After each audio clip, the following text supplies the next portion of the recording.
Welcome back. Word has just come down that Fox News Media and Tucker Carlson have agreed to part ways. Thank you for his service to the network and host of the choir contributor. Wave.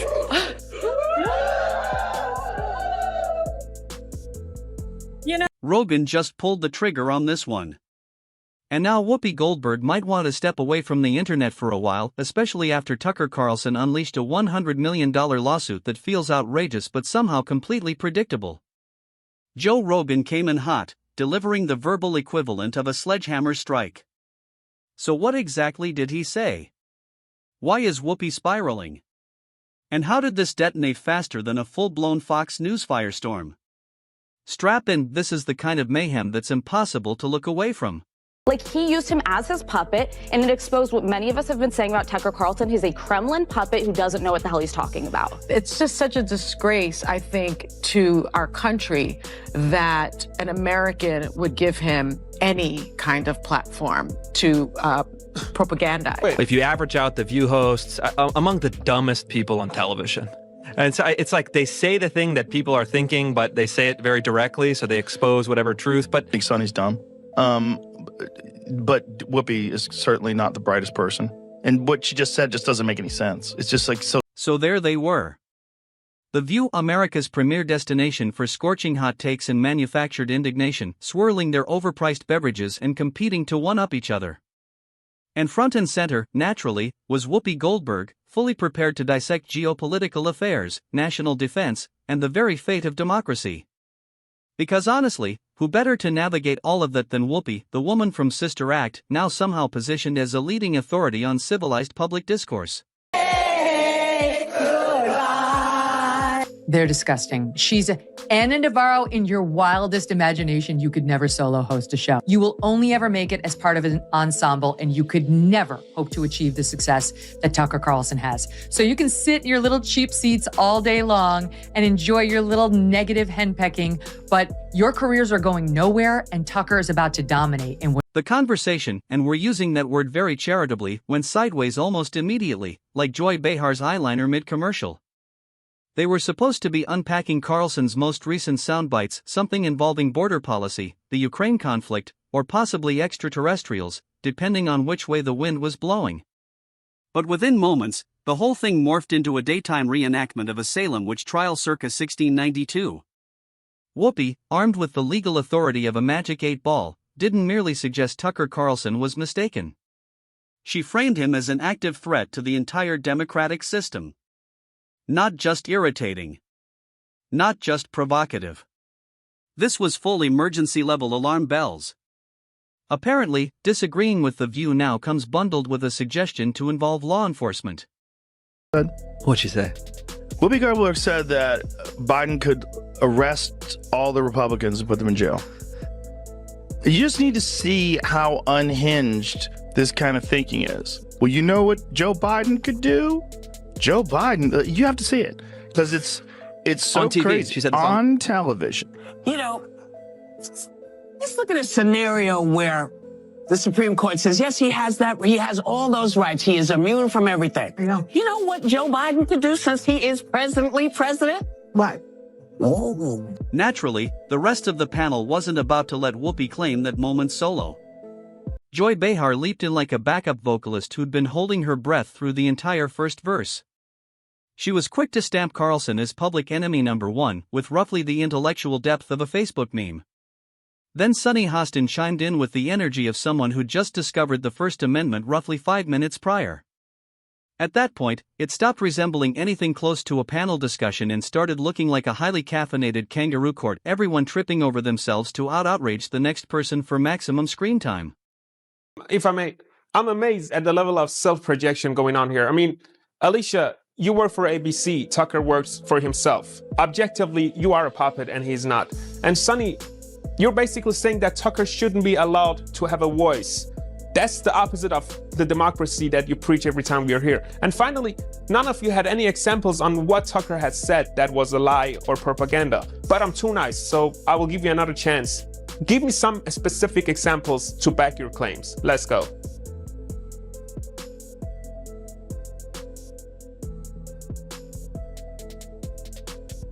While The View was busy transforming itself into a live-action self-parody, the internet was having an entirely different moment. Twitter, that unlicensed emotional support platform for the perpetually online, erupted, as if someone had swapped Whoopi's green room snacks for an unfiltered dose of reality. Carlson's supporters weren't mildly bothered, either. This wasn't your standard all-caps keyboard meltdown. We're talking full-scale, attorney-consulted, courtroom sketch-level fury. Legal analysts began materializing everywhere to weigh in on the situation. Some dismissed it as classic Whoopi loud, detached from the facts, and completely unbothered by accuracy. But others weren't so quick to let it slide. Murmurs began circulating that this wasn't merely theatrical overreach, it might have actually crossed a genuine legal boundary. Because when you appear on national television and declare that someone is a criminal deserving imprisonment, you can't just hide behind being edgy. There's a very real distinction between spicy commentary and outright defamation. And Whoopi may have strutted straight across that line without breaking stride. That's reportedly when Carlson's legal team rolled up their sleeves. You can practically visualize it: documents flying, formal statements being drafted, the entire operation humming with the energy of people absolutely primed for a courtroom showdown. Like the fans, the real fans of The View that are like, oh, these ladies are on point. Most of those people can't leave the house. Like they're probably immobile. Right. Because their mom's taking their kids to school and that's, yeah. It's a very strange show, but it's fun to watch. It's just fun to watch them. It's good entertainment. Yeah. Undoubtedly. Well, they're just, it's interesting because I think Sunny's very intelligent, but she's ideologically captured. Right. That's sort of, I think the other ones, there's a couple of the other ones, don't have to name any names, are just... A $100 million defamation lawsuit began taking form, loaded with allegations of slander, reputational destruction, and good old-fashioned character assassination. And then, right on cue, Joe Rogan stepped into the frame. Blunt in one hand, dry sarcasm loaded and ready, he came straight at The View like a stand-up comedian crashing completely the wrong gig. Rogan tore into the entire spectacle like it was an improv set that had gone completely off the rails, joking that the panel sounded like a group of baby boomers suddenly cosplaying as constitutional scholars. According to him, when Whoopi speaks, it's less informed analysis and more like shouting half-remembered answers from a BuzzFeed quiz on civic responsibility. He dismissed all the arrest talk like it was a punchline only they found funny, dubbing the show America's Loudest Brunch Table, just with cameras rolling. And the internet absolutely feasted on it. Memes spread everywhere. The View's credibility took a measurable hit, sinking faster than audience attention during a slow news segment. By the time the week wrapped up, one thing was crystal clear: the show swung for something serious, but it landed clumsy and overblown. And Rogan, staying completely in character, converted the whole thing into a full-scale comedic demolition. In fairness though, The View has to be, The View has to be, if you average out The View hosts, among the dumbest people on television. And it's like they say the thing that people are thinking, but they say it very directly, so they expose whatever truth. But I don't think some of them are dumb. You don't think so? No, I don't think Sunny hosts. You think it's deliberate? I think she's ideologically driven, and they have blinders on, for sure. I don't think Sunny's dumb. But Whoopi is certainly not the brightest person. And what she just said just doesn't make any sense. It's just like so silly to say. It's not a well thought out. It's like if you had an idea for a premise and it was totally baked and half baked and you went on stage with it. And just like that, The View's daytime group therapy session morphed into something resembling a courtroom procedural, the kind even Law and Order would probably spike for being too unbelievable. Tucker Carlson didn't simply initiate legal proceedings. He arrived with full force, swinging a $100 million legal wrecking ball like Thor holding a bar exam certificate. It's not every day a former Fox News anchor sues a network for slander and somehow emerges looking like the most composed person in the entire situation. And yet here we are. The formal complaint itself, dense, exhaustive, and pulling absolutely no punches. According to Carlson, the panel didn't merely share personal viewpoints. They went all in, attacking his character on live national television with zero restraint. The argument is that their statements weren't framed as humor, irony, or even casual observation. Instead, they constructed a narrative that branded him as a genuine public danger, casually tossing around words like threat and arrest as if it were just another segment. From a legal standpoint, that's where the situation becomes genuinely complicated. His legal team asserts that this crossed the boundary from opinion into direct accusation, something with real-world consequences when broadcast to millions of viewers. And unlike general commentary, statements framed as factual don't always receive the same legal protections. In plain terms, this isn't just loud television drama anymore. It's a question of whether those on-air remarks moved beyond opinion and into territory that carries actual legal liability. Is that representative of a big constituency? I think probably yes. Well, a lot of MSNBC viewers are probably also thinking, I don't even think the MSNBC viewers. I think they're a little bit more sophisticated than that. Yeah. This is like low information, blue no matter who, like older housewives who are mad at the world. That's the appeal that Whoopi Goldberg has. Does Whoopi have children? No idea.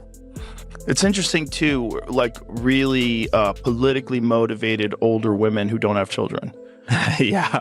They're very specific, like you can kind of guess. As for damages, Carlson maintains he's absorbed losses across the board, from professional consequences to personal safety concerns, all because The View decided to appoint itself judge, jury, and executioner during their mid-morning meltdown. Apparently, declaring on national television that someone should be handcuffed and hauled away for being disagreeable occasionally results in legal follow-through. Who could have predicted that? The media response is, predictably, completely all over the map, divided as cleanly as Whoopi's credibility. Half the press is framing this as Carlson throwing a bruised ego tantrum dressed up in legal language, while The View falls back on their signature playbook of denial and redirection, which is particularly rich coming from a panel that can't agree on the date without a 10-minute argument. Meanwhile, Joe Rogan, apparently on a personal crusade to roast The View into irrelevance, didn't waste a single breath. He went full scorched earth, mocking the lawsuit while simultaneously dismantling Whoopi's grasp of law, ethics, and fundamental reasoning. Watching Whoopi attempt to explain legal consequences, according to Rogan, is like watching a cat try to solve algebra, completely confident and entirely wrong. He joked that the show isn't journalism, it's verbal bumper cars, where everyone smashes into logic and then sues the tow truck. And as for the viewership, Rogan quipped, it's mostly people who accidentally left the TV on after Good Morning America and a few houseplants that enjoy background noise. They try to deplatform me all the time. I think they should be deplatformed. I think the best way to counter bad opinions is with good ones. That's the kind of cross-aisle consensus Congress could only fantasize about. Joe Rogan didn't just wade into this mess. He cannonballed in like a stone-cold philosopher on assignment. On the latest installment of his podcast, tucked between elk meat stories and deep dives into alien encounters, he locked onto Whoopi Goldberg with all the subtlety of a bald eagle wielding a rocket launcher. Ah yes, he said with maximum sarcasm. Whoopi Goldberg, Oracle of Justice. Apparently the fate of democracy now rests on her daily mood and how many gluten-free muffins she managed before airtime. Then he lit into The View like it was a piñata constructed entirely out of hypocrisy. He zeroed in on their defining weakness, performative outrage. To Rogan, the show has no interest in informing anyone. It's perpetually auditioning for an Emmy and outstanding achievement in manufactured indignation for bored suburban moms. Not journalism, just an endless round of Mad Libs with increasingly dramatic adjectives. But here's where it pivots. Rogan didn't limit himself to roasting the panel. He actually stepped up to defend Tucker Carlson. Not because he endorses everything Carlson stands for, but because he recognizes a freedom suppression attempt when it's staring him in the face. His argument was unambiguous. If screaming arrest him on live television becomes normalized, who gets targeted next? Podcasters? Comedians? Ordinary citizens? Try to deplatform me all the time. I think they should be deplatformed. I think the best way to counter bad opinions is with people who love to hate. Yes, that's true. That's true. They get so much hate watching and hate watching viral clips of them saying ridiculous things. I mean, it is a rabies-infested henhouse. And then came the closing act. Rogan nailed Whoopi's signature serious expression, squinting like he'd detected nonsense in the air, and delivered a pitch-perfect impression. Next week on The View, he announced, "Arrest Joe Rogan for having muscles and opinions." The studio came apart. the internet completely disintegrated. And just like that, Whoopi Goldberg went viral for every reason she didn't want.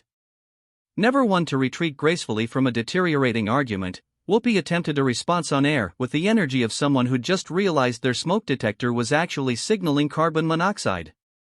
She deployed vague attitude and watered-down wisdom, delivering a monologue that felt like it had been assembled by a committee of bewildered interns and fact-checked by a magic 8-ball. The audience applauded out of muscle memory, though even they appeared to be quietly reconsidering their afternoon plans. Her rebuttal essentially amounted to a shrug coated in self-righteousness, lightly garnished with "I'm still correct because I said it on television." She doubled down harder than a poker player holding a 2 and a 7 in Las Vegas. The internet, however, was not moved. Social media immediately labeled it exactly what it was: a desperate reputation salvage operation powered by delusion and flattering studio lighting. Viewership dipped that week. Not catastrophically, but enough for producers to begin nervously hovering near the panic button. Apparently, screaming "Arrest Tucker" on live television doesn't exactly build audience loyalty. Remarkable revelation. Meanwhile, the internet transformed into a full digital Roman Colosseum.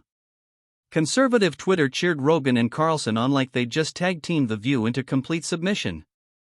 Liberal Twitter fractured like a college friend group after someone borrows a charger without permission.